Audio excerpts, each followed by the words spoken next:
but Derrick White this year has been better than Dame has been. I don't care what Wow. anybody says. Let's face it. I mean, the Bucks traded away their entire identity, fired their coach just to get Damian Lillard, and he has not impacted winning for them the way that Derrick White as a fourth option is impacting winning for the Celtics. And we've seen it in the games that Derrick White's missed for Boston, right? Obviously the top so the list you had, like you said, not traditional guards, Tatum and Brown, obviously.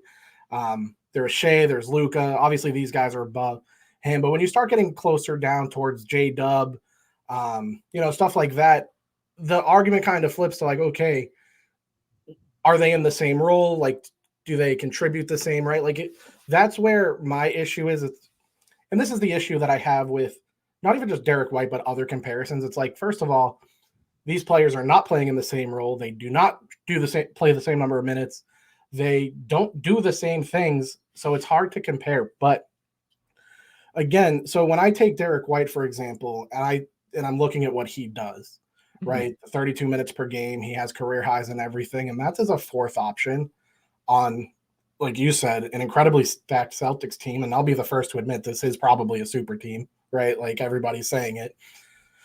So if you're to take him and put him in a number one role where he's getting more minutes, he's getting more touches, obviously he's going to perform better, or at least that's the trajectory that he's on, right?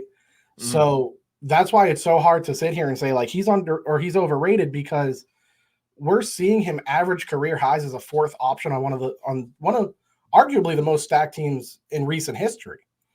And that to me is mighty impressive, because from the top down, Jason, Jalen, Porzingis, Drew are all averaging less than their career highs. True. Where Derrick is averaging career highs in almost every statistical category. That's really impressive to me. Yeah, that's a good point. That's why, again, to say he's not an all-star or to argue against that, I understand that, right? Because this league, for anybody listening, we are in good hands for the future of this league. There are a lot of talented young players. But so I'll accept he might not be an all-star argument. And again, my bias, I think he is. I think his impact goes so much beyond the box score. But to just the overrated thing, I just won't stand for, just because, he's constantly doing things that also inspire hope in Celtics fans. And obviously, I know you're a Sixers guy. But looking at the series with the Miami Heat, right? Celtics are down 3-0. We come back 3-2, game 6, 0.2 seconds left, and he has that insane putback. It's like wild. That was a crazy right. play. Yeah. And those are the type of things that Derrick does night in and night out, where if you're not consistently watching the Celtics, I understand why you'd kind of get that perception.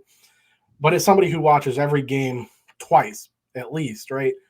I'm seeing all these little pieces of where his basketball IQ is just so high. He knows where to be at the right time. And it's just, like I said, his impact is just so much deeper than the box score, which is why it's hard for me to agree with an overrated statement, especially when, major news outlets like ESPN are leaving him off of top 100 lists.